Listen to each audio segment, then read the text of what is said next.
दोस्तों, महाभारत का वह गुमनाम पात्र जिसके बारे में बहुत कम लोग जानते हैं और जानते भी हैं तो बस इतना कि एकलव्य नाम का एक धनुर्धारी हुआ करता था जिसे गुरु द्रोण ने शिक्षा देने से मना कर दिया था।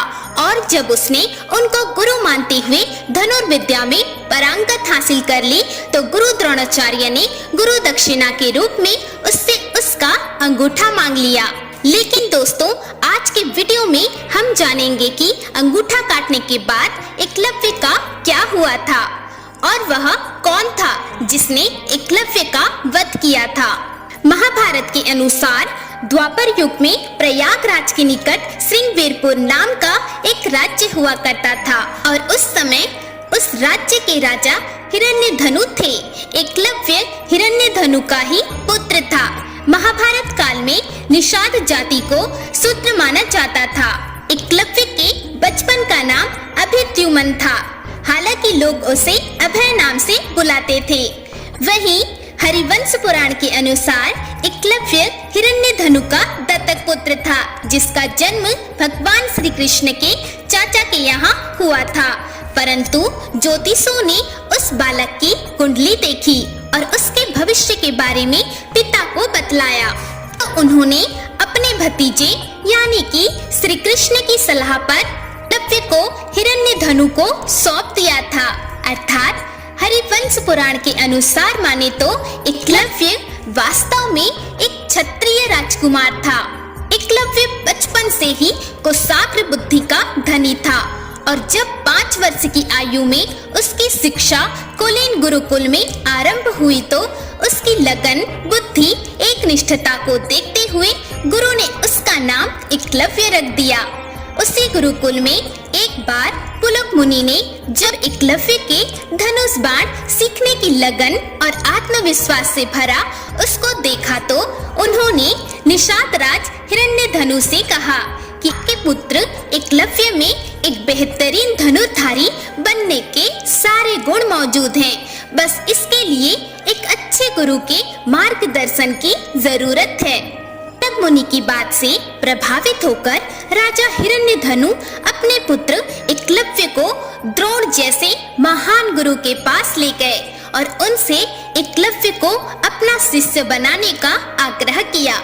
उधर एकलव्य भी द्रोणाचार्य को अपना गुरु मान चुका था, पर गुरु द्रोण ने ये कहते हुए शिक्षा देने से मना कर दिया कि वह इस समय राजपुत्रों के अलावा किसी और को शिक्षा नहीं दे सकते।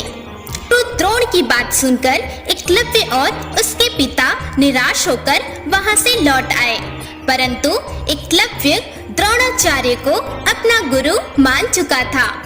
उसने द्रोणाचार्य के आश्रम से सटे हुए वन में गुरु द्रोणाचार्य की प्रतिमा का निर्माण किया और उसी प्रतिमा को गुरु द्रोण मानकर नित्य धनुर्विद्या का अभ्यास करने लगा। एक दिन जब गुरु द्रोण ने यह देखा कि एकलव्य एक कुशल धनुर्धर है और केवल उनके प्रतिमा को गुरु मानकर ही वह इतना महान धनुर्धर बन गया है, तब उन्होंने अर्जुन को संसार का सबसे बड़ा धनुर्धर बनाने की बात स्मरण करते हुए एकलव्य से गुरु दक्षिणा में उसके दाहिने हाथ का अंगूठा मांगा। गुरु द्रोण की बातें सुनकर एकलव्य पहले तो हैरान हो गया, फिर उसने उसी क्षण अपने अंगूठे को चाकू से काटकर गुरु द्रोण के चरणों में समर्पित कर दिया। फिर एकलव्य अपने राज्य श्रृंगवीरपुर को लौट गया। यहाँ बिना अंगूठे के ही धनुर्विद्या का अभ्यास करने लगा और देखते ही देखते बड़ा धनुर्धारी बन गया। श्रृंगवीरपुर लौटने के कुछ समय बाद हिरण्यधनु ने अपने एक निषाद मित्र की कन्या से एकलव्य का विवाह करवा दिया। उसके बाद वे सभी आनंद पूर्वक रहने लगे और कुछ वर्ष बाद जब पिता की मृत्यु हो गई तो एकलव्य श्रृंगवीरपुर का शासक बन गया।